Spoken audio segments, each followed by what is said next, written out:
जब प्रधानमंत्री ऑपरेशन सिंदूर का क्रेडिट लेकर रोड शो में तालियों की गूंज के बीच फिल्मी डायलॉग मार रहे हैं, रोटी खाओ वरना मेरी गोली तो है ही। ठीक उसी वक्त पाकिस्तान के आतंकी भारत पर अगला बड़ा हमला करने की प्लानिंग में जुटे हैं। इधर मोदी की नसों में खून नहीं सिंदूर बह रहा है और उधर आतंकी पीओके में भारत के खिलाफ बड़ी साजिश रच रहे हैं। और ये सूत्रों के हवाले से नहीं बल्कि पक्की खबर है। हमारे पास वो इनपुट हैं जो आपके रोंगटे खड़े कर देंगे। दरअसल बीएसएफ ने खुलकर कह दिया है कि एलओसी और इंटरनेशनल बॉर्डर पर फिर से आतंकी एक्टिव हो चुके हैं, ट्रेनिंग ले रहे हैं, लॉन्च पैड पर लौट आए हैं और भारत में घुसपैठ की फिराक में है। यानी मतलब साफ है कि ऑपरेशन सिंदूर के बाद जो कुछ दिन शांत दिख रहा था वो दरअसल तूफान से पहले की खामोशी थी। बीएसएफ के आईजी शशांक आनंद की बात सुनिए। वो साफ कहते हैं घुसपैठ का खतरा असली है और इनपुट लगातार मिल रहे हैं। आतंकवादी संगठन पीओके में फिर से संगठित हो रहे हैं, हथियारों से लैस हो रहे हैं और भारत की सीमाओं को भेदने की तैयारी में।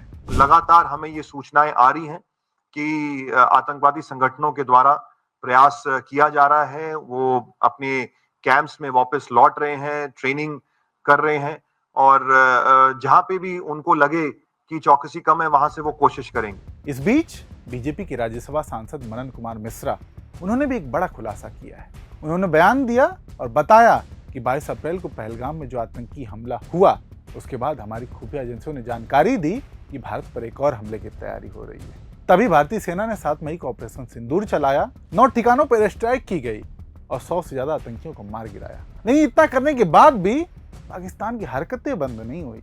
अब फिर पीओके के आतंकी ट्रेनिंग कैंप चल रहे हैं, लॉन्च पैड एक्टिव हो चुके हैं और भारत में फिर खून बहाने की तैयारी है। आज अगर पाकिस्तान फिर से आतंक फैला रहा है तो इसलिए क्योंकि दुनिया उसके साथ खड़ी हो गई है और भारत अकेला रह गया है। ये मोदी सरकार का फेलियर है, लेकिन मोदी इसे स्वीकार करने के बजाय अपनी नसों में सिंदूर बहा रहे हैं। पाकिस्तान जिसे आतंकी पनाहगाह कहा जाता है, जैसे दुनिया के मंचों पर भारत ने बार बार बेनकाब किया, उसी पाकिस्तान को आईएमएफ से लोन मिल गया, अंतर्राष्ट्रीय मदद मिल गई और भारत चाहकर भी इसे नहीं रोक पाया। लेकिन मोदी की नसों में सिंदूर दौड़ रहा है। ये वही आईएमएफ है जो किसी देश को तभी लोन देता है जब दुनिया उसके साथ हो, और पाकिस्तान को ये लोन इस वक्त मिलना बताता है कि वैश्विक बिरादरी भारत की बात को गंभीरता से नहीं ले रही।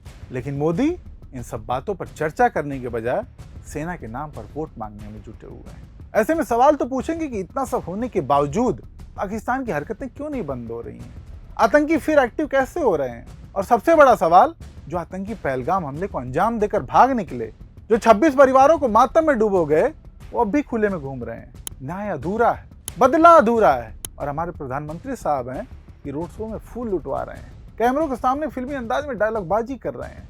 मोदी जी, देश सवाल पूछ रहा है कि अगर पाकिस्तान की पूछ अब भी सीधी नहीं हुई है, वो अब भी पीओके में अपने आतंकियों को एक्टिव कर रहा है, तो हम कब तक सहेंगे? कब तक हम सिर्फ जवाबी कार्रवाई करते रहेंगे?